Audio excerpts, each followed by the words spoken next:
Hello, my name is Larry Kennedy. I'm the Director of Materials Management here at Jefferson Regional Medical Center, and I'm also the campaign coordinator for the 2014 United Way Southeast Arkansas campaign. And about 5 years ago, I was voluntold by our Chief Executive Officer, Walter Johnson, that I would need to run this campaign for the United Way. I didn't want to, I really didn't care to, didn't understand the United Way, I didn't know what it was about. But then I went ahead and did it. I spent that fall working with United Way, got involved outside of our own organization, got involved with some of the partner agencies, got involved with the community, and I found that really there's a real need for this organization. I found that there's people in this community that have greater needs than what me or you may have. I found that there were people that, not because they just didn't want to work, they didn't have jobs, they didn't have a way to put food on the table to feed their family, they did not have basic essentials, running water, heat, electricity. I found people that had lost their homes due to fire, disasters, people that had loved ones that had passed away that unexpectedly that set them back in their expenses. Several different things that I found in this community that really concerned me. I don't want you to think of the United Way as JRMC. JRMC really has nothing to do with the United Way, other than that they enable us to donate money and do it through payroll deduction. We're more of a broker. The United Way is an organization that brings money in, budgets it, allocates it, and disperses it out to partner agencies that are generally made up of volunteer personnel that run these organizations that help people in need. There are many people within our own community that we all know, people that work at this hospital, people that are friends of people that work at this hospital that need the United Way or need those partner agencies. I like to look at it as a community benefit. I like to look at it as we support the community and the community supports Jefferson Regional Medical Center. Those people that we help are our customers. They're our patients. There's patients that come in with no money, with nothing. 20% of our patient population is indigent, meaning they cannot pay for their bill. They have no means to support themselves. So that's a lot of charity work. 20% of our annual revenue is written off to charity work. I'm not from Arkansas. I'm born in Kentucky. I was raised in Oklahoma. I moved to Arkansas about 19 years ago by way of the United States Air Force. Been working at Jefferson Regional Medical Center for 13 years. And it was a challenge for me to wonder why I wanted to do this, why this community meant so much to me. And then one day it just kind of dawned on me. Well, as I moved around a lot, I didn't get to know my family that is in Kentucky. I don't know my aunts, uncles, I didn't know my grandma, didn't know my cousins. I grew up with nobody that I could turn to and say, I really know you're a relative. I can run down to your house anytime I want to and hang out and see grandma. I didn't get to experience that. However, my wife is from this community. Both of my kids were born at this hospital. All of my in-laws are from this community. So my kids have that opportunity to get in the car, or we can put them in the car, we can drive down the road and we can visit their grandma, or what they call their Gigi or their Poppy. I didn't get to do that. And so that means a lot to me. Well, in order for me to be able to continue to do that, this community needs to survive. Have any of y'all been down to Main Street here lately? Have you driven down Main Street, and what do you see? You see dilapidated buildings from one end of Main Street to the other. You see one bank. You see a courthouse on the other end. You see buildings falling in. Why is that? Because no one cares. That has all occurred within the last 5 or 10 years. There's children in this community that have no direction, no one to teach them what's right from wrong, or tell them how important education is, or why you should go to school and have a goal or have a mission in life. Those kids generally end up falling out of school, or maybe they get through school, but they have no direction, so they end up a product of the system. And what I mean by that is they end up with no job. They end up in jail. They don't care. They have no one to say, don't hang out with this group. Don't hang out with that group. Don't drink when you're 16-year-old. Don't drink when you're 12-year-old. There's nobody to do that for them. Well, fortunately for us, the United Way and their partner agencies, they have agencies that help kids. There's organizations such as Voices for Children, There's organizations such as the Boys and Girls Club of South Arkansas, which actually enables children that really are in that exact same situation to be able to come to that organization. And there's people that care for them and show that they care and give them direction. Any of y'all know Carla Martin? Carla Martin is the Dean of School of Business at the University of Arkansas Pine Bluff.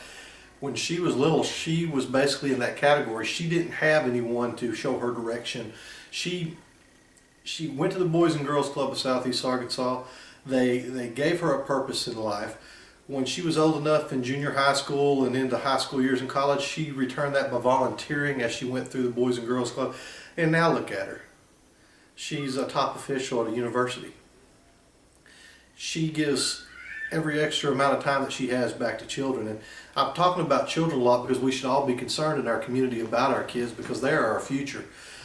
There was nobody for our generation now in this area that taught kids what they need to do to be able to understand community and the spirit of giving and the understanding to have your community vitalized and thrive. So that's why I focus on children, because we need to do that now. We need to provide them with some direction. We need to really install the importance of education to them and what it means to give back to the community when they're adults. And that's how our community will actually thrive at some point in time and revitalize. About every other month or every 2 months, I go over and I volunteer at Whitehall Junior High or Gandy Elementary in Whitehall. And it's a program called Watchdogs, and I did not want to do that. My wife asked me at the beginning of the school year when my little girl started kindergarten, "Are you going to do that?" I was like, no, because I'm scared to death. I'm scared to death to go over there and get involved with kids. I didn't want to be in a confined area with them. I coach t-ball. I can go outside and play with them. All that's great. But in a confined area, I was scared of interacting with those kids. I didn't know what to say or what to do to help them. Well, when I got there, I walked around and I introduced myself to all the teachers, and the teachers were telling me, "Well, Eric, can you come back to my classroom at this time? I have a child that needs help with this, or I need a child that needs help with that. I need you to teach them how to do a simple task such as open their locker, left, right, left, click, open." And I did that. And then I worked with some kids on spelling tests and reading assignments, and what I found is that, those kids knew that material. But the problem is they didn't have someone at home that forced them or worked with them and showed them the importance of learning that. So that's sad to me. And I learned a few more things. I learned in our school system we don't have enough teachers, that the no kids left behind rule is a fallacy because there's not enough teachers and some kids do get left behind. And there's parents that don't care, or children without parents or don't have anybody, so they're a step or 2 or 3 behind everybody else. And that's sad. So when you're thinking about the United Way and you're thinking about those partner agencies, think about the kids, if nothing else. Think about the community. Think about those organizations such as Neighbor to Neighbor that provides groceries for needy families throughout the area, or the organizations such as the Arkansas Food Bank, which is a network that provides food to all the different food banks in all the different small towns, cities, and counties. That feeds people. Also think about the Salvation Army. Think about the American Red Cross, which in an imminent threat of danger or a natural disaster, they're there to help you in the snap of a finger. Think about when we have a tornado, which we live in an area that's highly likely to experience a tornado. Think about the possibility of earthquakes. There's small tremors and earthquakes occurring around us every day. You never know. You may wake up tomorrow and you have everything today, and wake up tomorrow and you have nothing. You don't have a house to live in. You don't have a car anymore. Who knows what it may be. Everybody at some point in time may need help. I'm going to show you a video, and then I'm going to walk through a few more aspects of the United Way for you, and we'll talk. Thank you.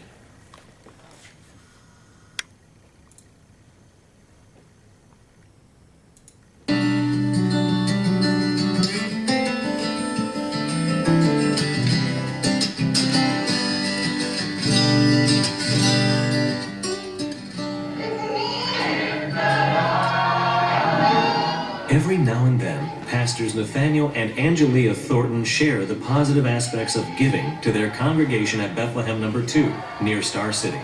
When we make up in our mind to really give wholeheartedly, then the Bible says God provides, and he that gives to the poor shall not lack. Nathaniel believes that living is giving, and we live life best when we give of ourselves and our resources. He leads by example. When I worked at the Department of Corrections, I worked at the Varner unit, and every year they would issue out cards, donation cards from the United Way to us, and have us sign a little form saying how much we would donate every year. And every year we would donate so much to the United Way Fund. It's something he wanted his son Cedric to carry with him the rest of his life. In reality, we raised him to work for what you wanted and then give back.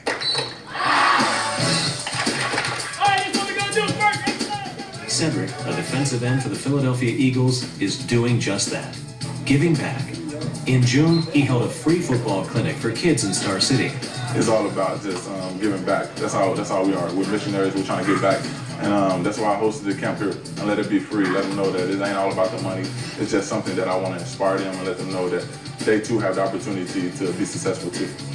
Over the years, the National Football League has given millions of dollars in free television time to the United Way. Cedric does his part by giving at the local level.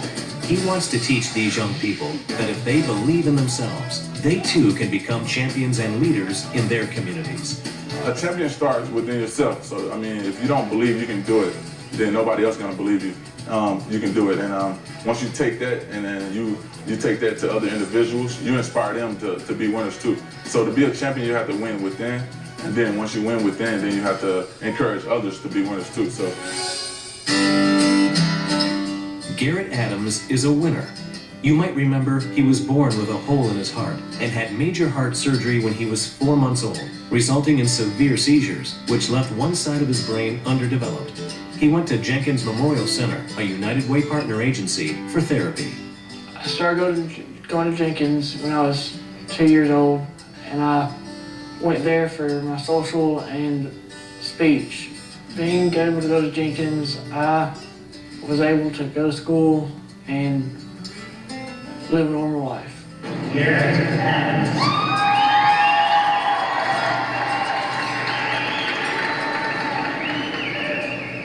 I'm thankful to United Way, to Jenkins, because they gave me what I needed, the learning ability and the knowingness to go on with my life in a normal way. Life is normal for Garrett. He's involved in his church and works at a local golf club. He filled out a pledge card to make a donation to the United Way of Southeast Arkansas. It's his way of giving back. I gave to the United Way because I felt like they helped me, and I wanted that same help to go to somebody who needs it maybe more than me. It's a blessing to be able to give, and I think the United Way, and I am familiar with Red Cross and all these, some of the other affiliations that you have, but it's so important that we give back to the community and help those that are less fortunate than where we are. You don't have to be an NFL player to be a champion. You can be a champion within your community. You can be a champion within your household. It's all about leadership and how you conduct yourself. So get up and do your job in the community and don't sit on the sideline. It's stories like this that encourages people to give to the United Way of Southeast Arkansas and its 25 partner agencies. Agencies that help meet the needs of so many people in our neighborhoods. So thank you for supporting the United Way of Southeast Arkansas.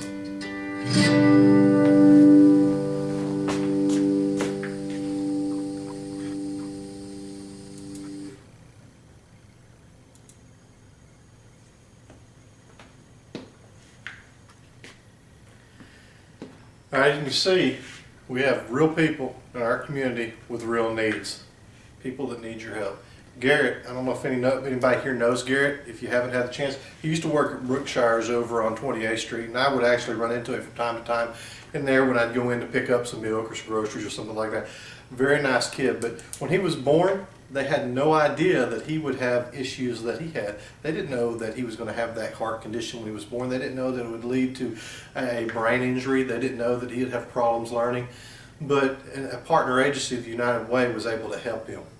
Now, it's easy for Cedric to talk as he a multi-millionaire, as an NFL superstar, to say, yeah, let's donate time. It's easy to do, but we're real people, and we have real jobs, and we don't make that kind of money. But it's not about how much you give. It's not about what you give. It's about helping do something. Now, not everybody can donate, but I always say, if you can't donate money, then donate some time. Give an hour a month, an hour every other month, maybe 2 hours a year. Do something. Get involved with some organization somewhere in this community and make a difference. Now, I'm going to explain to you about donating. And what we like to talk about at JRMC is giving your fair share. Does anybody know what fair share is? A fair share is 1 hour of pay, 1 month for 12 months. If you give your fair share, JRMC will automatically, in return, give you 4 hours of extra vacation time, or PTO. So in essence, you're really only donating 8 hours for that entire year. It's through payroll deduction. It does not start until the first pay period in January, and they only take it out 1 time per month. And if you itemize your taxes, it is a not-for-profit organization, so it is tax deductible. Also, for all fair share givers, JRMC, instead of doing the normal kickoff where we give you a chicken strip, a cookie, and a Coke and give out some door prizes, we're actually holding over in JPC2. We're having what we were going to call a fall festival, but since winter jumped on us so quick and we're running a little bit behind, we're going to have what we're probably going to call a winter festival, where we're going to invite the fair share givers and all their family members over for food, games. We're going to have prizes. I believe the marketing director has arranged for some trips to be given away. Just a lot more exciting, a lot bigger and better than we've ever done it in the past. We're going to have a banner this year, and it's going to list all the fair share givers for the hospital. We're going to display it in a prominent area of the hospital so that people coming in can see these people are employees of JRMC, and these are the folks that care about our community, and they're giving back. They're giving back to the community as the community gives to us. And that's what we want to get across. It's not about the hospital. It's not about those agencies. It's about the people that need. So on the screen here, I'm going to show you a basic pledge card, and I'm going to tell you how to fill it out in several ways. If you would like to give your fair share, just over here, put check payment enclosed and write fair share. We collect those, we take them to payroll.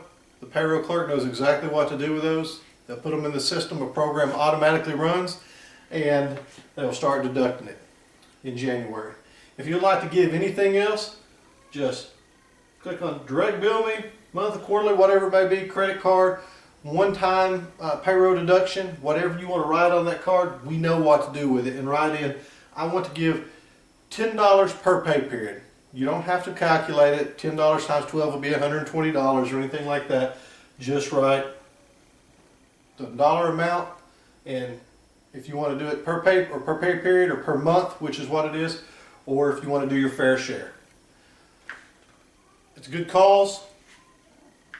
We want to do what we can to give back to the community. Again, if you cannot donate monetarily, please donate your time. We can either be a contributor to the problem, or we can be part of the solution. And I think we all really want to be part of the solution. We all want to make a difference in the lives of others. Thank you, and thank you for your time.